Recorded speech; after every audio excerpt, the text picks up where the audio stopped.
Have you heard about this personal and professional podcast? Coaching in Session with your host, Michael Rearden. Right. So Renes Lophanor, right? Did I get it right? Yeah.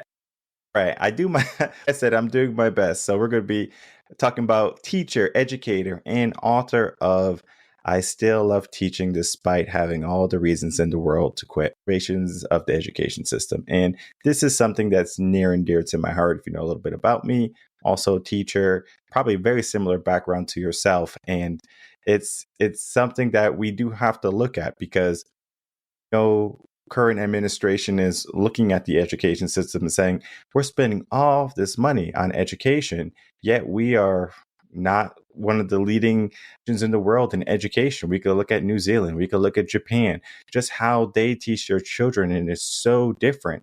And we have to ask ourselves, well, why? Why is this happening? Why is the education system not working for our children? And firsthand experience, that's why I have you here. Can you please tell us who you are and then how you got into writing this book?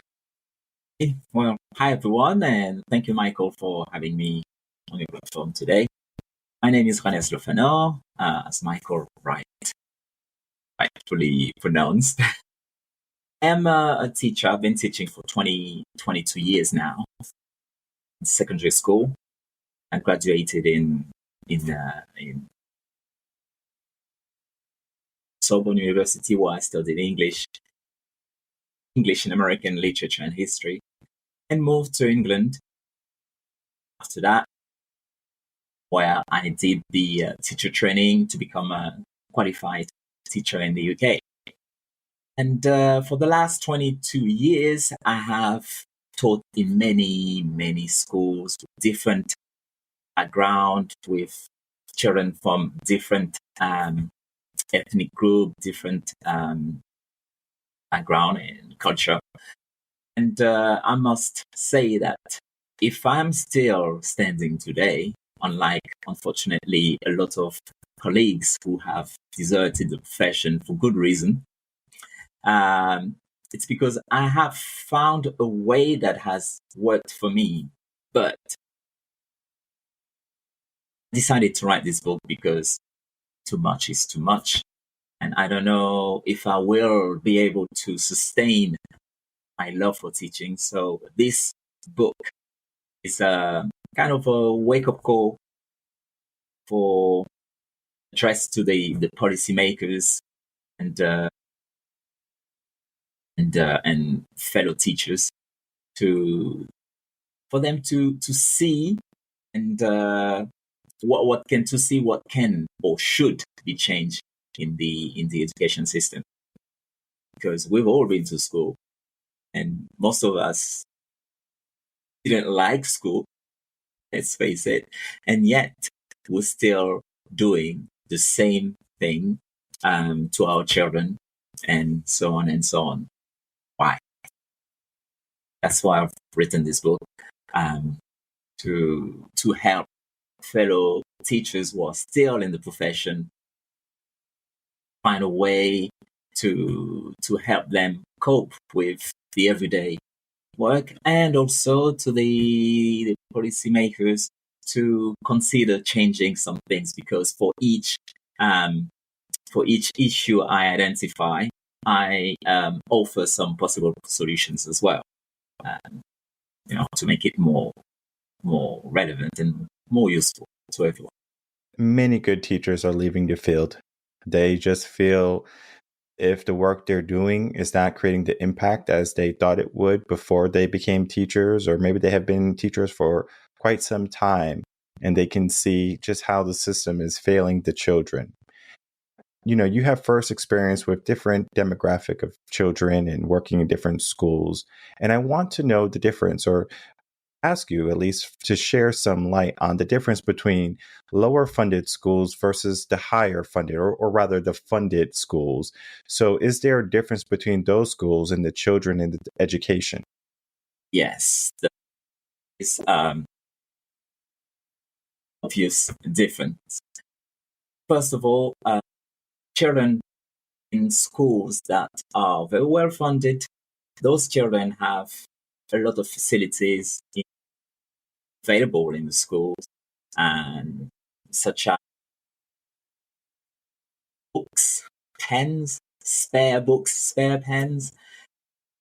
The school premises clean, and they organize lots of activities, extracurricular activities.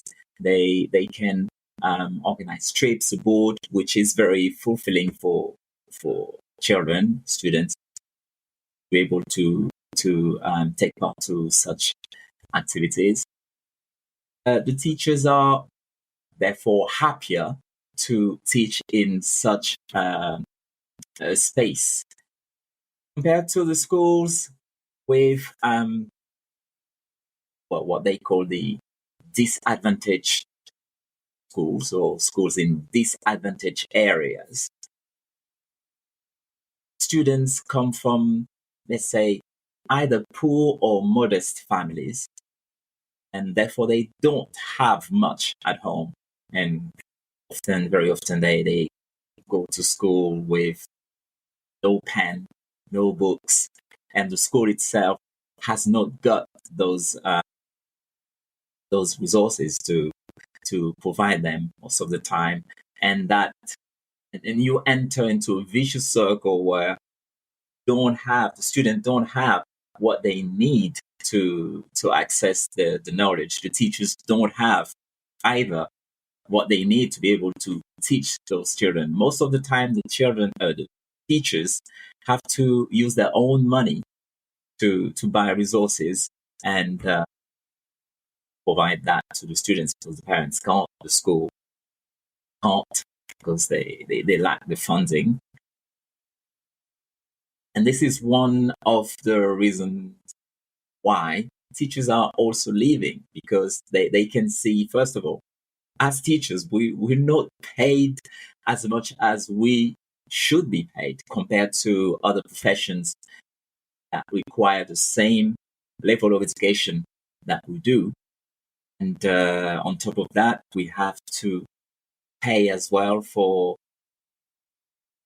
accommodate the teaching, to supplement what the school is supposed to provide. So the difference is in the results that the students get at the end of the school year. The quality of teaching is unfortunately impacted as well, and therefore the well-being, the mental well-being of the students and the teachers. I mean, if you, it's like, I would say, it's like when you are well dressed, you dressed in suit, you tend to behave in a way that matches the way you dress. When you're dressed in rag, you tend to behave in a way that matches that. So if I could use that metaphor, let's say the dress, the suit wearing would be that of the well-funded school, and the rag would be that of the unfunded school. That's hopefully that would give you a clearer idea of what I'm trying to say. Yeah. So another metaphor that came into my mind is that the budget for the schools is like the wood, and the teachers are the nails and the bolts that put it all together. Mm-hmm. If you don't have the teachers having any lumber to even build, it doesn't matter how many nails and how many bolts we have. Yeah. So we're trying to build something here, right? We're trying to build children that are strong, resilient, happy, and going to be prosperous later on in life. And even when I was teaching, one of the things I saw early on, I said, this child is going to have so many challenges and struggles by the time they hit 18. What happens with all those struggles and challenges that they accumulate? They start to affect the mind of that individual, of being limited. Smart, I'm not dumb. Some teachers might have a bad day. They're so stressed out, right? They're not getting paid enough. So they have their own bills. They have their own worries. They have their own kids, maybe. And they might say something that's going to harm that child mentally. Be a garbage man. Oh, you should do this instead, right? You're not smart. And all of these things are something that you have to look at long term. So just to recap, many students are just going to leave schooling without being equipped. We can look at financial literacy, for example, right? They're not ready for the real world. They don't know how to balance a checkbook. They don't know how to do taxes. And then they're kind of thrown to the wolves and they're expected to just know how to be an adult. And yet many adults today don't even know how to be an adult. You hit a point that is so important. I started attending a finance course last April. And because myself, I was not literate enough in the finance in the financial world, even though I've been an working adult for the last 22 years. I started teaching my students everything that I learned from that course. Every Wednesday, we have a session in finance, and they absolutely love it. I teach them how a debit card works, first of all, what debit card, credit card are, how they work, what a loan is, a mortgage, interest rate. And recently, I've been teaching them about cryptocurrency, and because that's something they, like you said, they will be facing as soon as they leave school and they enter the working world. Yet, school is not at all equipping them for that. Just like we were not equipped, you and I, probably. Their parents don't know the half or anything from what I've been teaching them in those sessions. And to me, that's one of the subjects that I believe should be mandatory in school. Of those two, the other ones would be critical thinking and a few others. But the finance one, the type of world that we're living in, capital is really vital to allow our students to have the opportunity to become more than they are expected to be by in the society. And school should or teaching and educating students to become, say, entrepreneur rather than just worker. True. I think about when we are looking at the classes, right? So we can have home ec so they can learn how to cook and sew. And we look at the finance classes and accounting classes so they know how to manage money. We can look at the critical thinking classes, philosophy classes, looking at just the human mind and potential. All of these things are not necessarily taught in school. We have our reading, our writing, and our arithmetic. But then even though we have these curricula, America, like you could be 16 and not even know how to read, or you could be 16 and not know how to do division. You have to ask yourself, why in the world is this happening? Because if they're supposed to learn multiplication and division in fourth grade, and fourth grade is, I believe, 11 or something in 11, age. Yeah. So how did this happen, right? We have a 5-year span of these children just kind of being passed on to the point of they're getting close to being graduated from high school and they still are not equipped to even do things at third or fourth grade level. How is this and why is this happening? Happening because the focus of education is not what we're being told that it is. Imagine everyone who leaves school with a degree, is there any of them who actually become millionaire from the degree that they have achieved from school or uni? Very, very few, if any of them, but at least those that we know of, are people who did not either, who dropped out of school early, or who did not follow the normal, the standard way of education. People who went their own ways and to become who they are today. So that's kind of says a lot about what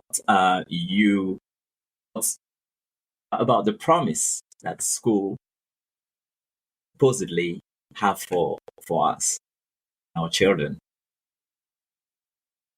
Maybe it was true many decades ago, but that's no longer true, and it's become less and less true today and in the future. You can become successful by spending the least time in school as possible. That is reality with the existence of AI and all the new technology nowadays. People can achieve a lot without school. Now imagine if this was being implemented in school, in the education system, in a way that benefit truly learning and teaching. I think we would be able to achieve a lot. The goal of the education system is not, like I said earlier, is not really to allow, might be a strong verb, but that's the way I see it, is not to allow the people to become powerful after school with knowledge and skills. If they get just the bare minimum, the illusion of achieving. Well, we like strong verbs here because we need action. And when it comes to the simple question of what is education, if education is not teaching and having the students there learn, because if the goal of school is to educate your child, and your child is literally going to school, not getting an education, then what is the purpose of the school system that we're in? Why it needs to be scrapped. Like you said, you're not scared of strong verbs, so not scared of strong measures either, I hope. And too many, I mean, one of the most pressing changes in the education system is we need to shift away from standardized tests. We keep testing for children some specific metrics, specific subjects using a limited amount of metrics, which do not necessarily reflect real life or even the moment. The does not reflect the true abilities to do things. For example, you can have a bad day today, but unfortunately, that's the day of the test, and you do badly. Does that mean you are worthless? No, but in the mind of that child, the parents and society, that child is a failure, and they will carry that with them, and that's one of the reasons why they are so stressed, and an exam is approaching, because they know that exam is going to determine who they really are. So I'm fighting to make my students understand and accept the fact that the test, the result of the test, the grade that they have, no way determine who they are. They are who they are regardless. And I know what they are worth and what they can do. And fortunately, I think if more people were thinking that, that would help the students feel more comfortable with themselves. And therefore, they would be more prone to try new things, more prone to attempt things that they're scared of doing because they are afraid of making mistakes. And yet, we know that making mistakes is paramount in the learning. You have to make mistakes to learn, and it's the main reason why in my lessons I say to the students, guys, I want you to make mistakes. I want you to make plenty of mistakes today. They look at me, so why? You can't say that. I say, yes, I can.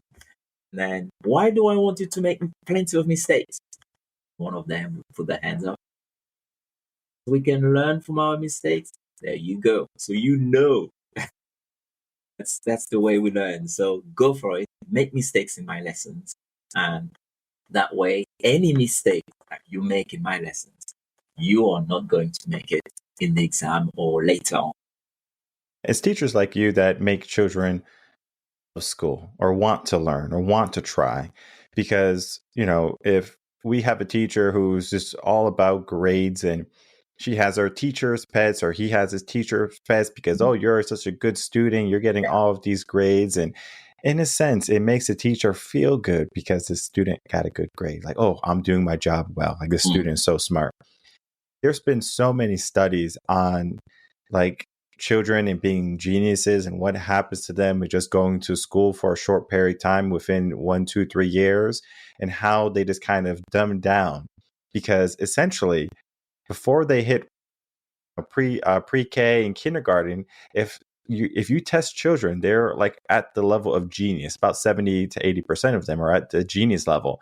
And then by third grade, fourth grade, it's like and 30%. It's like, what happened to the other 40%? And it's because they had that burden of, you got to get a good grade. They had the stress of all of these standardized testings. And I mean, I saw it firsthand. I remember it was a first grader, and she again, was that student who was just a wonderful student to be around. She had lovely energy. She was probably the top in her class. Regardless of all of that good stuff that she had, she was probably the most stressed the standardized testing because she had that burden of achievement. She's like, I have to do good because my teacher is going to look at me a certain way. My students, my peers might look at me a certain way. My parents are going to look at me a certain way. And she's in first grade. And imagine you're 7 in first grade. You are going to compound that by the next 11 years of your life, and now you're 18, of course you're going to have mental problems later on in life. There's an epidemic of mental illness in the world. They say by this year, 2025 is basically 2025, 50% of adults are going to suffer from some type of mental illness. I was reading a book and they were talking about all the different things that can go on in the mind and what we do wrong in the education system, essentially. One of the things we do is we lock them in a building with dim lights and we say, sit at a desk. Children are supposed to have at least 2 hours of uninterrupted play every single day.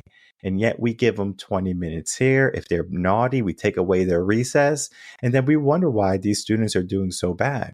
So we can have all the statistics. We can have the research to back what is happening. And as you said early on so brilliantly, we or parents in general will still send their children to school.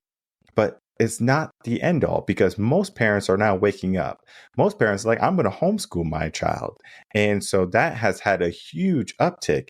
And I know some parents, they still want their kids to go to school. So they'll figure out a way to send them to private schools, and those schools are going to be better because that burden of achievement, essentially it's saying, we are this school, you're paying for us, so we better give you something good. Otherwise, we know you're going to take your child out. So those teachers are going to go the extra mile versus a public school teacher who might be checked out already, tenured, kicked in, has no supplies. At the end of the year, let's put on a movie.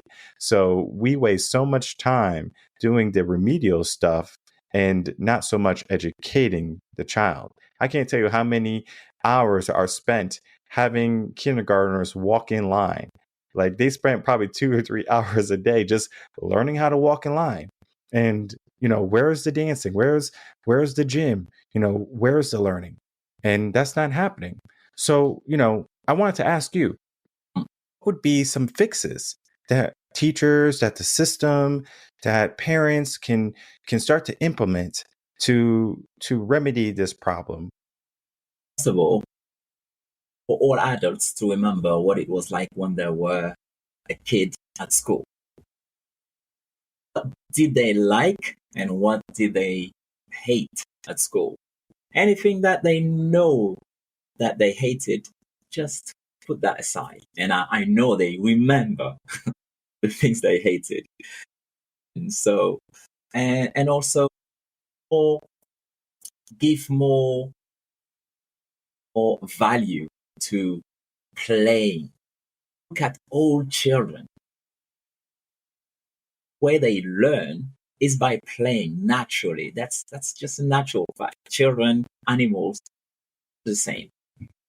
Yet, as they are growing, you say we put them in a box. Actually, the title of my book, the original title of my book was The Box. Actually, the educational box.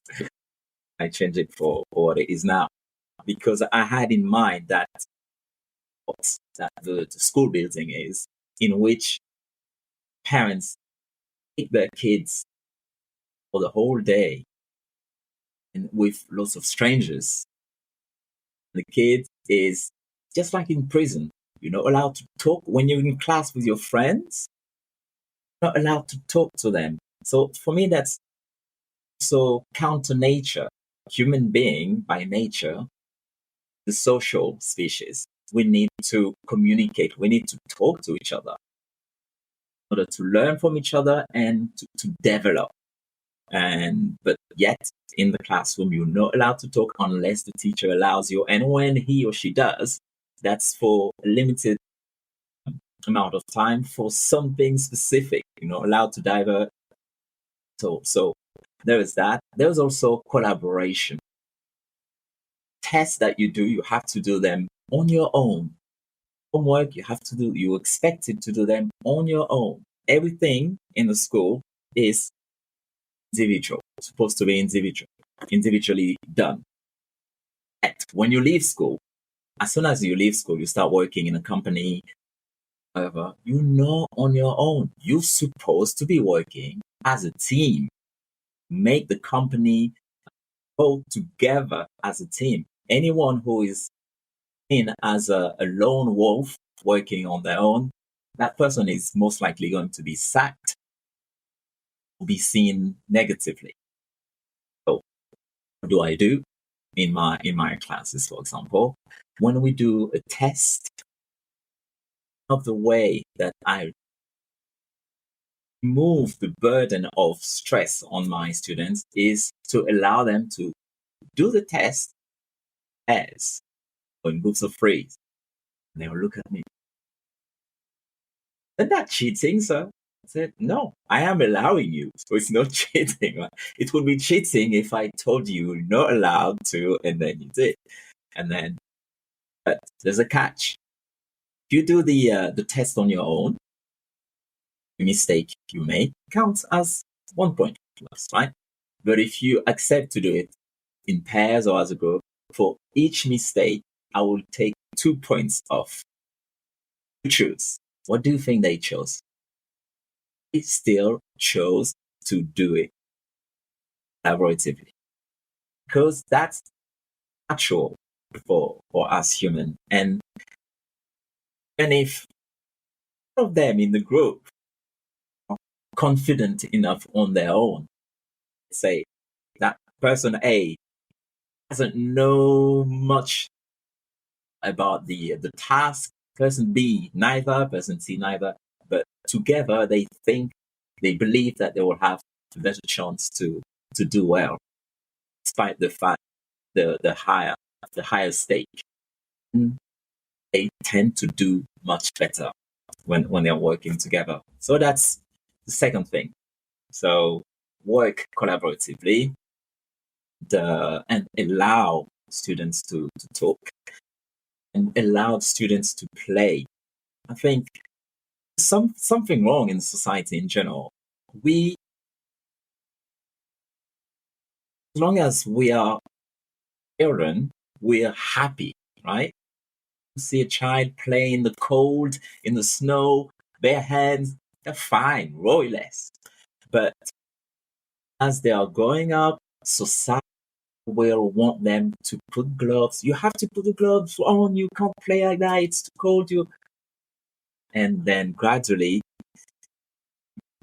you are confining child's mind into a box again. We get back to the idea of the box, and then they are losing the natural instinct to interact with people, to learn, to try things, not to be scared of failing. So all this is being suppressed by society and through schools, therefore. So these are some of the things that needs to be changed. The test, the standardized test. First of all, the standardized testing is done the end. Well, let's say once or twice a term, or maybe let's say the final one they do. Even if that student has been doing well throughout the school year, still under stress, they still have to pass that final one, without which they have to repeat the year or they fail. And that is fair. Even though I say to my students, sorry, but fair does not exist in nature. Put it in their words, that's not fair. We would need to be allowed to take into account all the work they've done throughout the year, and not a final deciding, and give more breaks. It's like in Finland. That's one of the examples that I developed in my book. The school system in Finland is amazing. There's no test at all in primary school. At all. In a class, you have pupils from different age group, like pupils who would be in year 1, year 2, year 3, year 4, in the same class, small class of about 15 to 20 students, and they are all working together. And that's a reflection of society, where you have people of different age group. Was in the school, at least in England, I'm not sure what it's like in the US. In England, students are placed in age group in the school years. Now, students who are in year 6 are 10. Those who are in year 7 are 11, going to 12, and so on. And they are not allowed to mingle in most cases across the school, except during lunchtime. Yeah, but apart from that, no.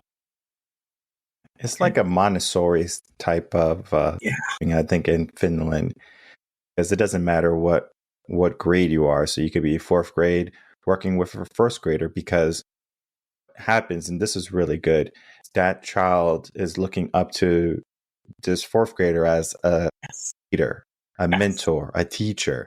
And then now that 4th grader is like, oh, wow, like this this one is looking up to me. So let me make sure I'm something worth looking up to. And it's not even that it's like the teacher is doing it. It's like a first grader is doing it. So then it's not like, oh, my parent is giving me this, a teacher is giving me, it's a first grader. So like to them, it's kind of like, I'm the big sister, I'm the big brother, right? I'm the leader. This is why I love 8 to 8 schools. If we have to talk about schools in general, I like schools that go from K to 8 and they don't separate elementary, middle school. Because what happens in those environments when you separate elementary and middle school is that now those 6th, 7th, and 8th graders don't have any younger children looking up to them. Yeah, to interact. Yeah. You know what they do? They let their hormones go crazy. And that's why middle school teachers like middle school is so tough. And it's because typically the types of schools are they separate middle school, and those middle schools won't see those elementary school kids. But if you mix them, those middle schoolers will be much more aligned, even though the hormones are raging, even though they have, maybe bad peers in the mix. They will still say, I need to show up because the little ones are watching. And then also teachers are also kind of whispering in those ears, you're the leaders of these schools. So you have to make sure you are setting an example. And I remember even when I was going in school, I would look at the big kids and like, oh, the big kids, let's see what they're doing. And you almost mimic them. And absolutely. It's not a bad thing, but then at the same time, we do have to get into the root causes of the education system. It's not so much that the kids are bad. It's not so much that the teachers are bad. It's it's not even so much the parents are bad.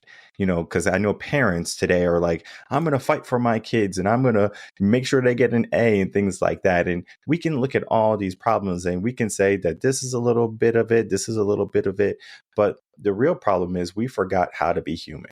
And you were saying it, right? We should be out playing. We should be out working together. People just kind of forgot, like, hey, we can just do this by ourselves. And it's easy to think that we can do this by ourselves because we go to the grocery store by ourselves, we get our food by ourselves, but we don't realize everything that it takes for those apples to be in the grocery store. We don't understand everything it takes for the the nails to be at Home Depot or the wood to be at Home Depot. We just kind of expect it to be there. So that expectation is something that if we can relinquish and get back to our roots, we would do a better job raising the future generations. Here's your forecast. If we keep going down this road of not giving good education to our children and allowing the world to slowly deteriorate at the seams of what could be a good and prosperous educational system, as we as you said and as we were talking about, things have to change. What is the forecast if we don't change? And then of course we know the opposite would be if the forecast didn't come true. But if we don't change, you will keep having more and more teachers leaving the profession, and that's already bad at the moment. As the world population is growing, and you need more teachers, but they are leaving more and more. So you'll have less teachers. And, what school, by the way? There's a school in England, in London, which from last September started a class as a trial, a class with no teachers, where the students are being taught by AI. You believe that? The students are in front of a screen and do whatever the AI is telling them to do. So that's the new teachers. And so if we are heading that way, personally, I am a humanist. I believe in human being. I don't see a good ending for that. Then again, that's me. It might end it up good. I don't know, but I don't see it at the moment. If it does, that would be sad for human being not to be able to solve human problem by themselves. So what else? Well, I think people would, in the end, start homeschool, or more private schools would develop. Like we have lots of countries where private schools are the majority. Like the country where I come from, I was born, Haiti. The majority of schools are private schools. I know in South America, a lot of countries in South America, in Africa, in Asia, majority of schools are private schools, and the education is more, take that more seriously, and do the Western countries, Europe and the United States, countries which have far more funding, let's say potentially far more funding, but they are not using it properly in order to make the best of the funding. So going forward that way, I would probably, if the ship, trust me, if I decide to leave the ship because I no longer believe that there's any hope in the school system, I don't see who would still have hope. And because I really love teaching, and if the day comes where I say I can't stand it, I mean that will be the end. Yeah, we need to keep teachers like you in the schools because, again, you're going to be that beacon, as I said earlier, for those students. And a prediction also, we can look at what happened in 2019, 2020 with the pandemic. And they had distance learning and how ineffective that did and how much it dropped grade levels from children. The CDC had to come out and change childhood development for the children growing up, basically saying, okay, well, before you had to know 1,000 words and now we're going to drop you down to 500 or something, right? So they basically dumbed down the requirements so they can say that the child was on grade level. I don't know how many people saw that, but me as a parent, it's like that was one, and also as an educator, I was like, no, they didn't. They basically lowered the bar so everyone else can win. That's right. And that's what that is exactly what would happen with AI also. So it's definitely not a good thing. It's not something that we want for our children, for the future human society. We need human interaction. We need to bring back community. We need to bring back a mindset that we're not in this by ourselves, but in this together. And our conversation today is definitely just the beginning, because if you're a parent has a child that's still young, there's going to be ways that you can, use and things that you can learn that's going to help that child develop in a stronger and more effective and efficient way than currently just allowing them to go to school. Because I know many parents during the pandemic, especially, they said, teachers are just glorified babysitters. And then happened was now the parents were the teachers and they realized that they didn't have the educational background to even teach their children. Exactly. So now they understood that, whoa, like I don't have the teacher background. There was also talk about increasing salaries for teachers, but then again, in the budget, we would rather spend it on war, spend it on all these other things that don't benefit the nation, culture, society in general. So we have our values mixed up and we have to realign our values. If you're a parent, of course, you can do that. You can get kids to private schools, you can do homeschooling, you can get your kids tutors, you can learn different methods. I'm sure by getting the book, you're going to be able to learn so many different things that you might have just skipped on. I learned a couple of things today myself. So this is important that we are becoming more aware of what's happening in the educational system and things that we can do to mitigate the damages that are happening to our children. So as we begin to wrap up, Renes, I would love to some final words from you, of course, and then please tell the audience where they can find you, and then once again, your book. The final word will go from happened in 2020 when lockdown enforced. Parents became aware how difficult the teaching job is. Most of them found it extremely difficult, not to say impossible, to teach their own 2, 3 kids. I imagine 32 of them in a classroom with a stranger.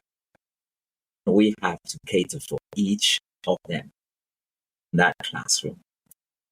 This is how difficult. So that's your difficulty times as many pupils in that class. So I would love parents to support teachers more. Thank you to those who are already doing that, because we need that in the profession in order for us to get the strength that we need mentally and physically to teach your children, the new generation. So that's what I will keep on doing as much as I can, because I still love teaching despite having all the reasons in the world to quit. So you can find book on Amazon, Goodreads, it's the online platform.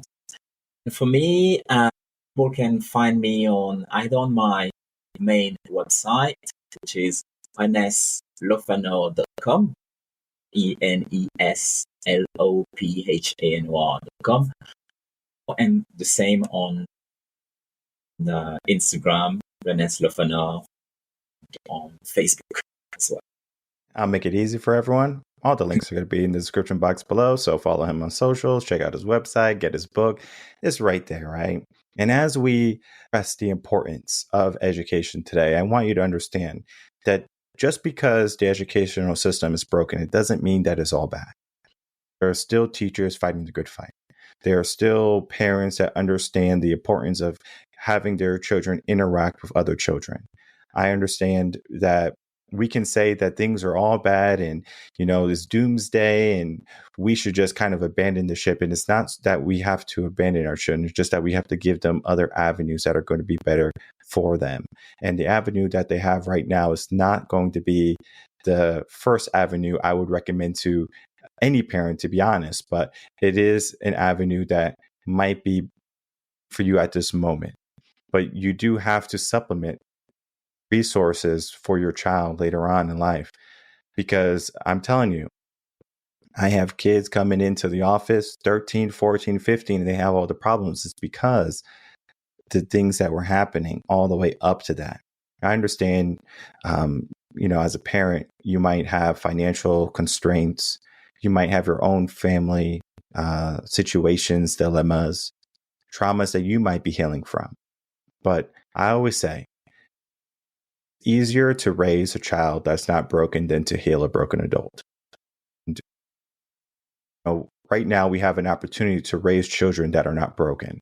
So give yourself the resources, learn more about what Renes is doing, what he has done, and then add that tool to the toolbox or tools to the toolbox. So then you can become that beacon, that leader that your family needs. And I do want to thank you, Renes, for coming on, talking about your book, talking about happening in the world, the education system. And, you and I have so many things in common and alike. And I do hope that you can continue to, be that light for students and to continue to enrich the children that are coming into your life, because will be the end of society would probably be education is not reaching and doing what it needs to do.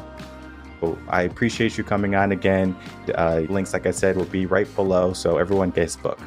Thank you very much, Michael. It was a great interview. And, I've learned a lot from you as well. So thank you.